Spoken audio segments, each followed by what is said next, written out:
Hello students, welcome to my YouTube channel. Today we are going to discuss an important topic of mathematics, that is set theory. Set theory क्या चीज़ है आज इस video में हम discuss करेंगे. In this video we will discuss about definition of set, okay, and important symbols used in set theory. How do we represent sets, uh, different type of representation, description method, roster method, and set builder method. Okay, let's start with the definition of set. What is set? Set is a well defined collection of distinct objects. Okay, set क्या होता है? Well defined collection होता है distinct objects का. Okay, this collection में be anything, कुछ भी हो सकता है. कलेक्शन ऑफ नंबर्स हो सकते हैं, कलेक्शन ऑफ पीपल हो सकता है, कलेक्शन ऑफ बुक्स हो सकता है, कलेक्शन ऑफ प्लैनेट्स एट्सेट्रा, कुछ भी हो सकता है. क्या होने चाहिए? ऑब्जेक्ट हमारे डिस्टिंक्ट होने चाहिए. और क्या होने चाहिए? वेल डिफाइंड होने चाहिए. अब collection of numbers well defined हैं. जैसे मैं कह दूं कलेक्शन ऑफ नेचुरल नंबर्स, क्या कह सकता हूँ? Collection of all natural numbers, या फिर मैं बोल दूँ collection of president of India. Okay, that is well defined collection of distinct objects. Okay, और एक इम्पॉर्टेंट बात है, क्या है? The objects in a set are called elements of the set. ठीक है, किसी सेट में जो ऑब्जेक्ट्स होते हैं उनको हम क्या बोलते हैं? Elements of set. और तीसरी इंपॉर्टेंट बात क्या है? The arrangement of the elements in a set doesn't matter. इसका क्या मतलब है? चलिए हम एक एग्जाम्पल से समझते हैं.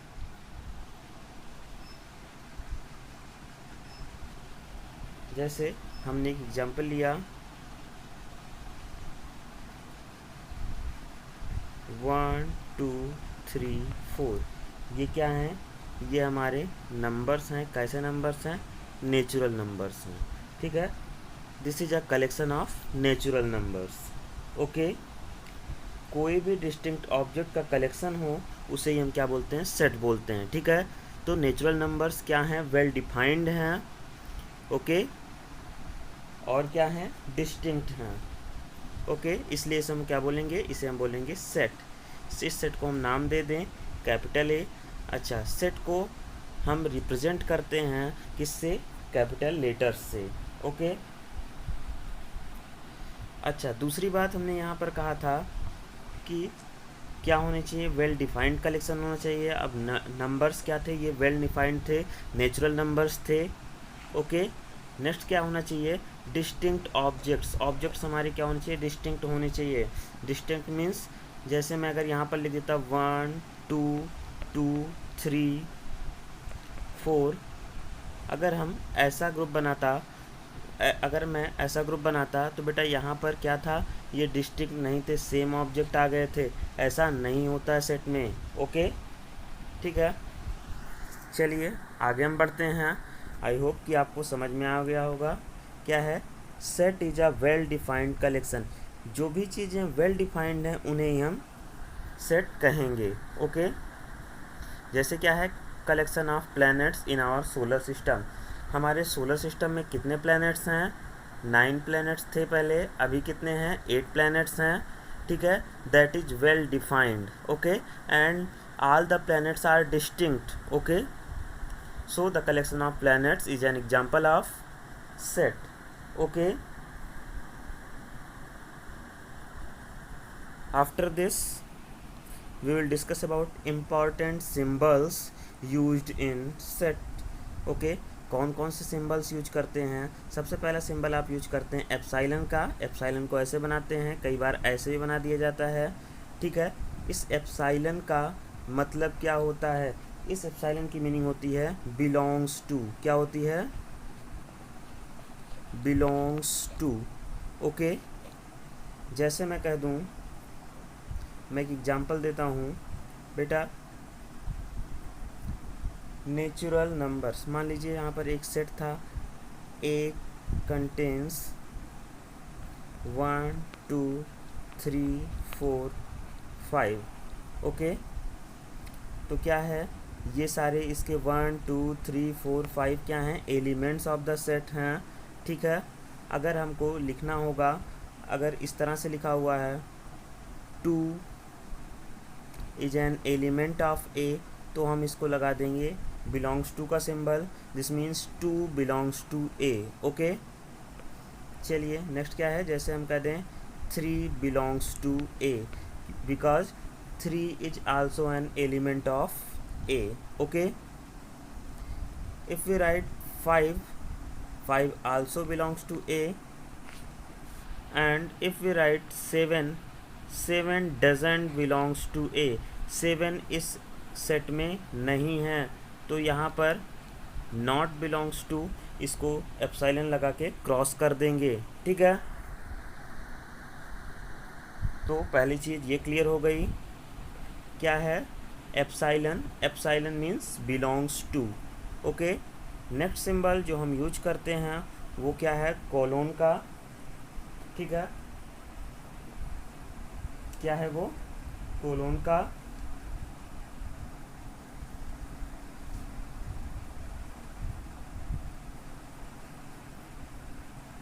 ठीक है, इसकी मीनिंग क्या होती है, सबसे पहले हम कोलोन का यूज़ देख लेते हैं और उसकी मीनिंग। ठीक है, कोलोन क्या करते हैं, दो हम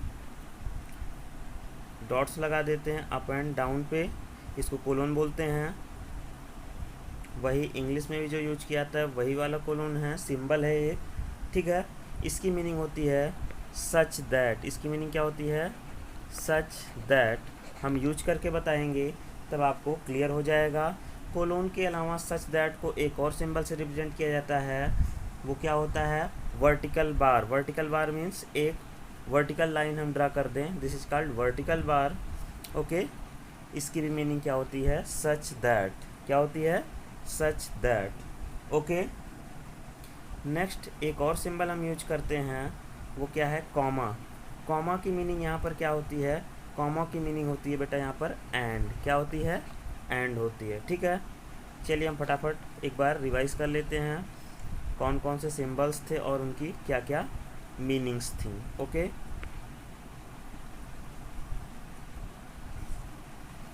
कॉमा की मीनिंग होती है एंड, कॉमा की मीनिंग क्या होती है, एंड होती है। ठीक है,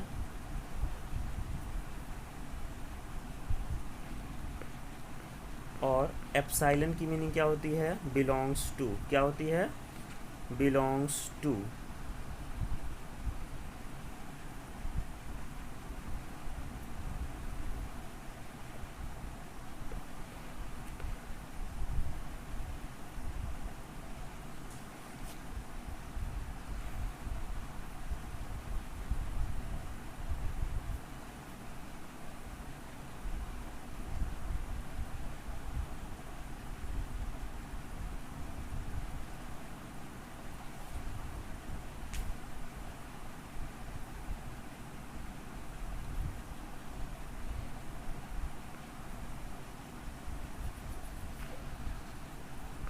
चलिए हम आगे बढ़ते हैं।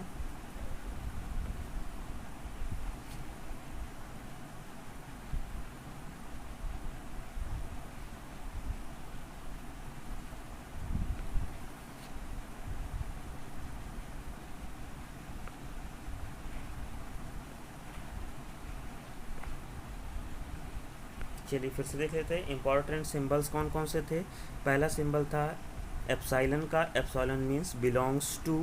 ठीक है, बिलोंग्स टू मीन्स जो कंपोनेंट होते हैं किसी सेट के, उनको हम बिलोंग्स टू के साइन से रिप्रेजेंट कर देते हैं। ठीक है, नेक्स्ट है बेटा कोलोन का और वर्टिकल बार का, दोनों की मीनिंग क्या होती है, सच दैट होती है। और कॉमा जहाँ लगाते हैं उसकी मीनिंग क्या होती है, एंड होती है। क्या होती है उसकी मीनिंग, एंड होती है। ठीक है, चलिए आगे हम नेक्स्ट टॉपिक पर आ जाते हैं क्या है, रिप्रेजेंटेशन ऑफ सेट्स। सेट को कैसे रिप्रेजेंट किया जाए। सेट को हम 3 मेथड से रिप्रेजेंट कर सकते हैं। फर्स्ट है डिस्क्रिप्शन मेथड। डिस्क्रिप्शन मेथड में किसी भी सेट की डिस्क्रिप्शन को हम लिख देते हैं करली ब्रैकेट्स के अंदर। सेट को ऑलवेज हम हमेशा कैसे लिखते हैं, करली ब्रैकेट्स लगा करके उसी के अंदर लिखते हैं। ठीक है। नेक्स्ट मेथड है रोस्टर मेथड, जिसको हम टेबुलर फॉर्म भी बोलते हैं। और लास्ट है हमारा सबसे इम्पोर्टेंट है, that is set builder method, इसी को हम रूल मेथड भी फॉर्म भी बोलते हैं। ठीक है। तो सबसे पहले हम बात कर लें डिस्क्रिप्शन मेथड की। ठीक है। डिस्क्रिप्शन मेथड में हम क्या करते हैं, description of the set is enclosed in curly brackets. Okay, क्या करते हैं, डिस्क्रिप्शन ऑफ सेट को हम करली ब्रैकेट में लिख देते हैं। ठीक है। जैसे मैं कह दूं A equals to set of natural numbers, natural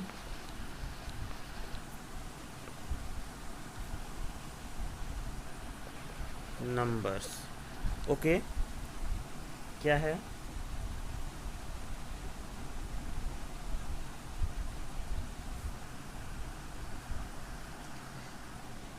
set of natural numbers. Okay, इसको हम करली ब्रैकेट में हमने लिख दिया। This is called description method. ठीक है। जैसे मैं कह दूं किसी और सेट को, जैसे b equals to days of a week. ठीक है। डेज ऑफ द वीक, ये क्या है, हमारा डिस्क्रिप्शन मेथड है। ठीक है, क्लियर है। यानी कि डिस्क्रिप्शन मेथड में क्या करते हैं, किसी भी सेट के डिस्क्रिप्शन को इनक्लोज कर देते हैं करली ब्रैकेट्स में। डिस्क्रिप्शन मीन्स उस सेट के बारे में जो इन्फॉर्मेशन होती है उसको हम लिख देते हैं। ठीक है। चलिए एक एग्जांपल हम लेते हैं, सेट ऑफ नेचुरल नंबर्स का ही, और उसको हम लिखते हैं रोस्टर फॉर्म में। रोस्टर मेथड क्या है, अनदर मेथड हमारा क्या है, रोस्टर मेथड। रोस्टर मेथड में क्या करते हैं, elements of the set are listed separated by commas enclosed within curly brackets. ठीक है। पहला काम क्या करते हैं, किसी भी सेट के एलिमेंट्स को हम लिस्टिंग करते हैं, उनके बीच में हम कॉमा लगाते हैं और फिर उनको करली ब्रैकेट्स के अंदर इनक्लोज कर देते हैं। जैसे हमने कहा था natural numbers less than 5, natural numbers less than 5। Okay, ये हमारा क्या था, ये हमारा डिस्क्रिप्शन मेथड था। हमने इस तरह से लिख दिया था a इक्वल्स टू, अगर इसी को हम रोस्टर मेथड यानी कि टेबुलर फॉर्म में लिखें तो हम कैसे लिखेंगे, क्या करते हैं, elements of the set are listed. तो हमारे नेचुरल नंबर्स लेस देन 5 कौन कौन से होते हैं, 1 होता है, 2 होता है, 3 होता है, 4 होता है। ओके, 1 2 3 4 ये हमारे नेचुरल नंबर्स हैं जो कि लेस देन 5 हैं। क्या करते हैं, elements of the set are listed, हमने सेट के एलिमेंट्स की लिस्ट बना दी, यहाँ पर एक टेबल बना दी, उनके बीच में क्या किया, सेपरेटेड बाय कॉमास, उनके बीच में हमने कॉमा लगा दिया। फिर क्या किया, enclosed within curly brackets, उनको हमने करली ब्रैकेट्स में इनक्लोज कर दिया और उस सेट का नेम दे दिया ए। ओके, सेट का नेम हम कुछ भी दे सकते हैं, ABC XYZ कुछ भी दे सकते हैं, बस हमको ध्यान देना है कि ये कैपिटल लेटर में लिखा जाता है। ठीक है। रोस्टर मेथड आपको समझ में आ गया होगा। फिर इसके बाद हम नेक्स्ट मेथड की बात करते हैं, that is set builder form. इसको हम रूल मेथड कहते हैं। इसको किस तरह से करते हैं, करली ब्रैकेट्स का यूज करते हैं और यहाँ पर कोलोन एक्स का भी यूज करते हैं, साथ ही साथ कोलोन का भी यूज करते हैं। ठीक है।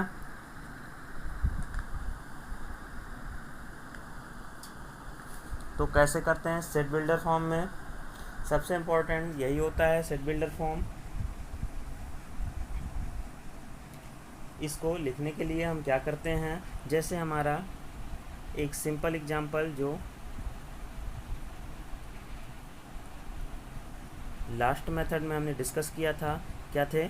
Natural numbers less than 5। Okay, इनको अगर हमें सेट बिल्डर फॉर्म में लिखना है, हमने इसको किस फॉर्म में लिखा था? ये टेबुलर फॉर्म में लिखा था। अगर इसी को हमको सेट बिल्डर फॉर्म में लिखना है, सबसे पहले हम टेबुलर फॉर्म में लिख लेते हैं दोबारा। क्या था? a equals to 1 2 3 4 5। ठीक है, अब इसको हम किस तरह से लिख सकते हैं? सबसे पहले हम एक कर्ली ब्रैकेट लगाएंगे x, फिर यहाँ पर हम कोलोन लगाएंगे, जिसकी मीनिंग क्या होती है? Such that. ठीक है, a contains all those x such that x is greater और इक्वल देन 1। क्या है? x जो है 1 से ज़्यादा है या फिर इक्वल है, साथ ही साथ और क्या है? या फिर इसको हम थोड़ा सा डिफरेंट वे में इस तरह से लिख सकते हैं। क्या हो जाएगा? x इज ग्रेटर और इक्वल देन 1 एंड लेसर और इक्वल देन 5। क्या है? x जो है 1 के इक्वल है या उससे ज़्यादा है, और 5 के इक्वल है या उससे कम है। दूसरी बात हमने कह दी, और क्या कह सकते हैं? x belongs to capital N। Capital N means natural number. याद कर लीजिए, कैपिटल N से हम रिप्रेजेंट किसको करते हैं? नेचुरल नंबर्स को करते हैं। ठीक है, अब इसको क्या पढ़ेंगे? Set A contains all those x such that x is greater or equal than 1 and lesser or equal than 5। ठीक है, यानी x की वैल्यू क्या है? 1 से 5 के बीच में है, between 1 and 5, including 1 and 5। Okay, next क्या है? x एक एलिमेंट है, x बिलोंग करता है किससे? n से। ठीक है, ये बात आई होप कि समझ में आ रही होगी। ठीक है, तो सेट बिल्डर फॉर्म हो गया हमारा। तो ये 3 मेथड होते हैं किसी भी सेट को रिप्रेजेंट करने के लिए। ठीक है, चलिए आज की वीडियो को ज़्यादा लंबा ना खींचते हुए यहीं पर ओवर कर देते हैं, और एक बार हम फिर से क्विक रिवीजन कर लेते हैं सारी टॉपिक्स का। क्या है? सेट थ्योरी में सबसे पहले हमने पढ़ा था सेट क्या होता है? वेल डिफाइंड कलेक्शन होता है डिस्टिंक्ट ऑब्जेक्ट्स का। ये कलेक्शन नंबर्स के हो सकते हैं, पीपल के हो सकते हैं, बुक्स के हो सकते हैं, प्लैनेट्स की हो सकते हैं, किसी भी चीज़ की जो कि वेल डिफाइंड हो। ठीक है, और जो ऑब्जेक्ट्स किसी सेट में होते हैं उनको हम बोलते हैं एलिमेंट्स ऑफ द सेट। और arrangement of the elements in a set doesn't matter, इसके बारे में हमने बात नहीं की थी। 1 2 3 4, अगर इस सेट को हम यहाँ पर लिख दें 1 3 4 2, ठीक है, अगर हम इस फॉर्म में भी लिख दें तो दोनों की मीनिंग सेम है। ठीक है, यानी कि एलिमेंट्स का ऑर्डर यहाँ पर मायने नहीं रखता है। ठीक है, नेक्स्ट हमने जो है बात की थी इम्पॉर्टेंट सिंबल्स की। सिंबल्स हमने 3 ही यूज किए थे। पहला था एप्सिलॉन का, जिसकी मीनिंग होती है बिलोंग्स टू। नेक्स्ट सिंबल हमने यूज किया था कोलोन या वर्टिकल बार की, जिसकी मीनिंग होती है सच दैट, जिसका यूज हमने कहाँ पर किया था? जिसका यूज हमने किया था किस में बेटा? सेट बिल्डर फॉर्म में, सेट बिल्डर मेथड में। ठीक है, नेक्स्ट था कॉमा। कॉमा का यूज हमने कहाँ किया था? रोस्टर मेथड में किया था। इसका यूज हमने कहाँ किया था? सेट बिल्डर मेथड में। ठीक है, और कॉमा का यूज हमने कहाँ किया था? रोस्टर मेथड में। कहाँ पर किया था? रोस्टर मेथड में।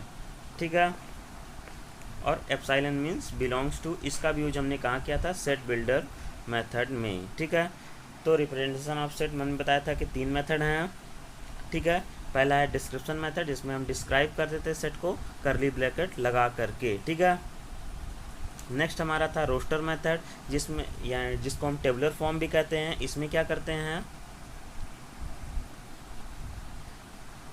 सारे एलिमेंट्स को लिस्ट कर देते हैं, लिख देते हैं, उनके बीच में कॉमा लगा देते हैं और करली ब्रैकेट से इनक्लोज कर देते हैं। This is roster method. And set builder form में किसी कॉमन प्रॉपर्टी को करली ब्रैकेट के अंदर इनक्लोज कर देते हैं, ठीक है। इसको पढ़ते क्या हैं, set A contains all those x such that x is greater और इक्वल दैन 1 एंड लेसर और equal than 5 and x belongs to n, ठीक है। एप्सिलॉन का फॉर्म जो है इस ऐसे भी बनाते हैं और ऐसे बनाते हैं। एप्सिलॉन को लिखने के दो तरीके हैं, ठीक है। तो हम एक्सरसाइज अपने लाइव क्लास में डिस्कस करेंगे। आज के लिए इतना ही, थैंक यू।